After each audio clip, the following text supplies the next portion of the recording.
Malaki ang pasasalamat ng mga commuter mula sa Bacolod City sa OVP Libreng Sakay Program na unang inilunsad noong taong 2022. Narito si Maribeth Adlawan para sa detalye.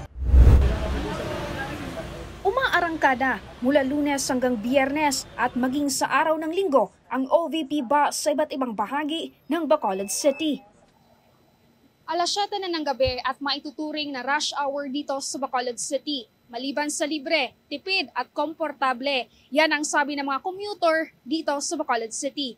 Kaya naman lagi nilang inaabangan ang OVP libreng sakay, mapasadyante, senior citizen at mga manggagawa.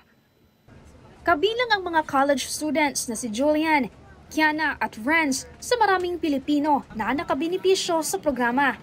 Ayon sa magkakaibigan, tuwing rush hour, nahihirapan silang makasakay.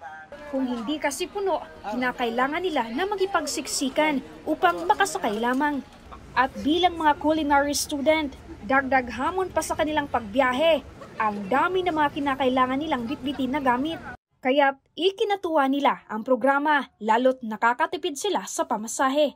Malaking tulong po ito kasi ang iba nahihirapan pa sila maghanap ng pang-commute mga ganitong oras ng gabi or sometimes mga hapon, mga lunchtime. Tapos may dumaan na ganitong libreng sakay, ma-enjoy nila na makasave sila and may bus na maghatid sila sa kanilang destination.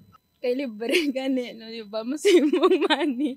For for another day naman nga transportation, yung plate mo sa bus or sa jeepney. Halindiri sa Bacolod City, ako po si Maribeth Adlawan. Lahat para sa Diyos, bayan at pamilyang Pilipino. Valiente News. Tuloy-tuloy ang pag-arangkada ng OVP Libreng Sakay Program sa bansa. Ang bilang ng mga Pilipinong naserbisyohan nito, alamin natin sa report ni Maribeth Adlawan. Madalas nag-aabang sa OVP bus itong si Nanay Lina. Anya, nababawasan ang kanyang pagod at mas makakapagpahinga siya sa biyahe tuwing sasakay sa bus. Di na kasi niya kailangan makipagsiksikan, lalo na tuwing rush hour. Malaking tulong na kasi makasave ka ng pamasahe 20 pesos mula dito hanggang Sumag na. Ipinagpapasalamat ni Nanay Lina ang malasakit ng OVP sa lahat ng mga commuter. Salamat po Vice President kasi nakatulong po kayo sa amin ng mga commuter. Simula nang inulunsad ang libreng sakay program ng OVP, nakapaghatid serbisyo na ito sa mahigit 1 milyong Pilipino. Mahigit 79,000 ito ay mula sa Davao City, 137,455 naman mula sa Cebu City sa Visayas.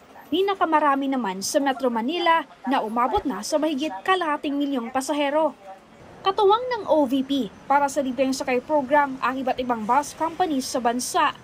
Our free transport service program has helped commuting students, the general public, and people like Drew and Emeline who works at a BPO company in Cebu. Halindiri sa Bacolod City, ako po si Maribeth Adlawan. Lahat para sa Diyos, bayan at pamilyang Pilipino.